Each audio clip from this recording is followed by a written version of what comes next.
Majelis Ulama Indonesia meminta semua pihak untuk mendukung kebijakan pemerintah terkait dengan sholat Idul Adha di saat PPKM darurat. MUI Pusat mengimbau sholat Id dilaksanakan di rumah saja. Ketua MUI Bidang Fatwa Asrorun Niam menyampaikan imbauan terkait dengan sholat Idul Adha dan pelaksanaan penyembelihan hewan kurban, termasuk takbir di malam Idul Adha. Menurut Asrorun Niam, di masa pandemi ini pemerintah menerapkan status PPKM darurat di sejumlah daerah baik di Jawa, Bali maupun Sumatera. Oleh karena itu ibadah secara berjamaah dan kegiatan keagamaan yang menimbulkan kerumunan harus dihindari. Di sisi lain MUI memahami bahwa adanya sunnah atau anjuran agar Idul Adha umat Islam disunahkan keluar rumah untuk pergi ke masjid atau ke tanah lapang untuk sholat Idul Adha.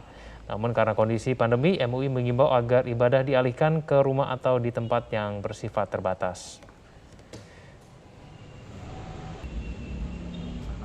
Takbir tetap harus didendangkan sebagai bagian dari Hifdzuddin, tetapi pelaksanaannya kita lokalisir di rumah, di tempat-tempat yang bersifat private, agar potensi kerumunan yang bisa berdampak kepada penularan bisa dicegah. Demikian juga pelaksanaan sholat Idul Adha. Pandemi tidak menghalangi pelaksanaan sholat Idul Adha.